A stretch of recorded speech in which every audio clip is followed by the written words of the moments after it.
Ousmane Dembélé has now been ruled out for 6 months and the rest of the season, meaning Barcelona should be able to make an emergency signing for a forward. A few weeks ago, I did a video about the options during the transfer window, but now it's time we look at the likely final 4 candidates that Barcelona may want to bring in.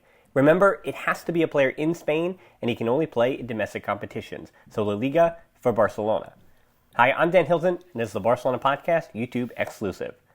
If the most recent rumors are to be believed, the choice is Willian José of Real Sociedad. With a release clause of 70 million euros, Barcelona can't just snap their fingers and make it happen. With an asking price of 35 million euros, even that was too expensive for Tottenham as well, if those reports are to be believed. The 28-year-old Brazilian's desire to leave doesn't mean that Real Sociedad need to sell. La Real aren't exactly reliant on Willian José for goals, and while his 8 lead the team, 3 other players have 7, and Martin Odegaard has added 4. Next on our list is a player that Barcelona saw just last weekend in Lauren Morón of Real Betis. A 40 million euro release clause for the forward is too high to pay outright, but a good relationship between the two clubs could be used to bring that number down. 8 goals and 22 assists in 22 appearances as the backup behind Borja Iglesias is a decent haul, but at 26 and just playing in his second full season of top division football, there is no track record that he can make the move to a club like Barcelona and not be a waste of money. It did work with Quique Setien, but the manager was reportedly not very happy with the striker in year 2 of their relationship. The name that seems the most realistic but also excites absolutely no one is Ángel Rodríguez of Getafe. This is actually a much bigger story for Getafe, who obviously don't want to lose their leading goal scorer in a season where they sit 3rd in the La Liga table and are meeting Ajax in the Europa League next week. Angel's 9 goals are tops for the Madrid-based side, 1 ahead of Juan Mata's 8 and 3 more than Jorge Molina's 5. Pepe Bordalas may be able to survive with his 4-4-2, with De Versen backing up Molina and Mata up top, but that's not the ideal setup. The 32-year-old Ángel is reportedly available between 9 and 10 million, and if Barca do have a budget of 12 million, this move would fit the bill. The other conceivable option money-wise appears to be Lucas Perez at Deportivo Alavés.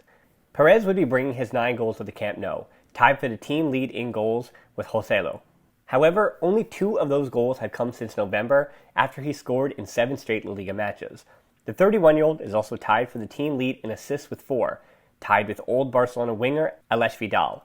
Perez has spent time in obviously Spain, but also Ukraine and Greece, and stints with West Ham and Arsenal in the Premier League. Needless to say, some of those stops were more fruitful than others. This season, he seems back to his best, however, and Garitano won't be happy to see him leave. If his buyout is actually less than the reported 25 million euros, Barcelona will need to negotiate a bit, but the Catalans could do worse in case of emergency. For those who've tuned into this channel before, you know I spent much of January answering, well, what about La Masia?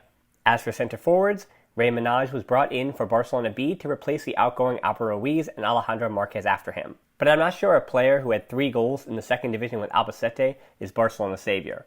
Hiroki Abe, who was starting for the B team as a false 9, is also set to miss the rest of the campaign due to injury. Unfortunate news for the Japanese attacker, who really did find better form as he became more comfortable in Spain with Francesco Pimienta's program. Due to absences last week, Pimienta entrusted 17-year-old Gerard Peque Fernandez with the start as a center forward, and while he did score a decent goal off a feed from Alex Callado, he's certainly not a player ready for the big time in a spot where Barcelona desperately need a goal.